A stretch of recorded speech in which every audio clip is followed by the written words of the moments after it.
Hey there guys, I am the Six Machine and welcome back to another Warhammer video.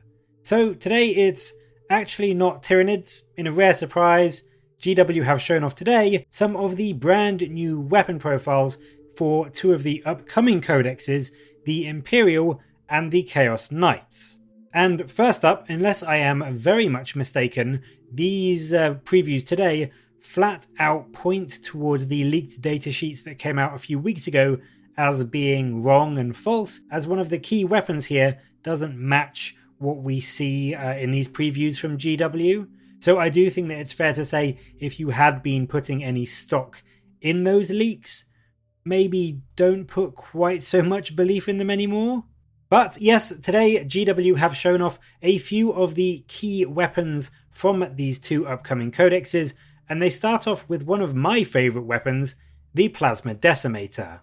And as you can see, this has had a relatively healthy bump from its old strength 7 or 8, 1 or 2 damage profile to now being strength 8, minus 4 AP and 2 damage base, and strength 9, minus 4 AP and 3 damage when you overcharge.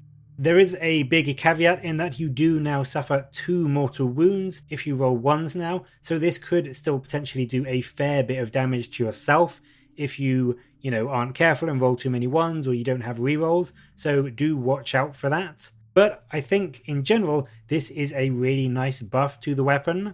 I think on the face of it, it may seem a bit underwhelming in the world of tower railguns and all that kind of stuff. This thing only does, and I say only sarcastically, it only does 3 damage. But you've got to remember, this thing has got 2d6 shots, so that is still a potential for 36 damage from this one gun alone. And you also have to remember that the Castellan has a bucket load of other weaponry too, so this may not be quite railgun scary all by itself, but it is still on a very, very potent platform.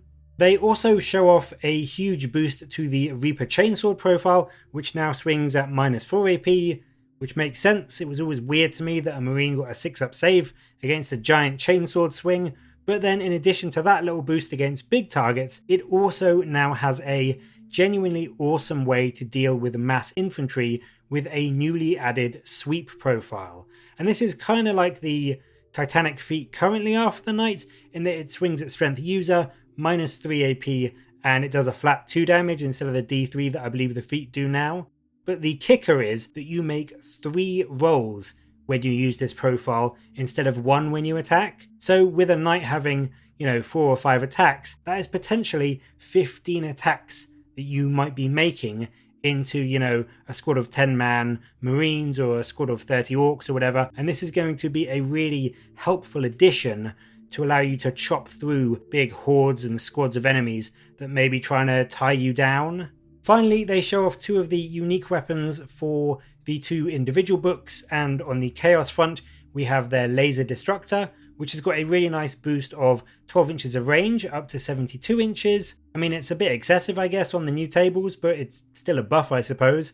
But then on top of that, it has also gone from heavy D3 to heavy 2, which is a hugely welcome reliability boost. Still hits at the same strength 14, but now it has minus 5 AP instead of minus 4 in the rare occasions you may need that. And now instead of doing D6 damage, it does D3 plus 6.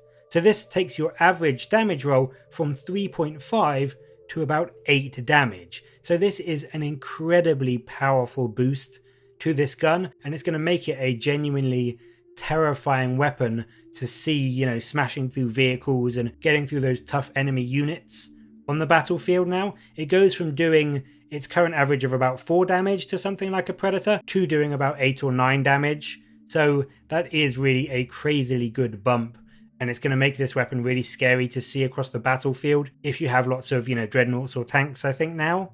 On the Loyalist side, the Lazin Pulsar for the Knight Preceptor has also had a tasty buff.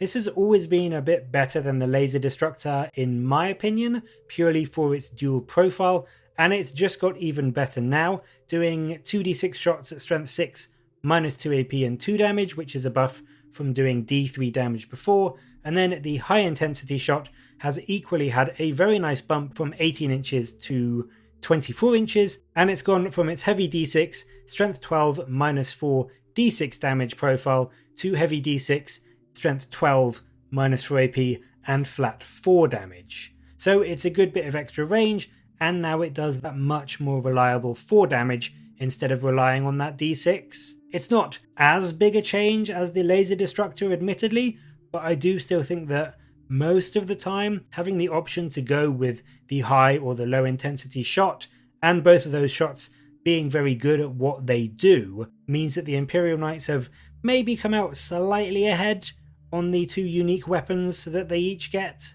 But it is still a buff for both of them, and I think both weapons are going to be very good to use in 9th edition now.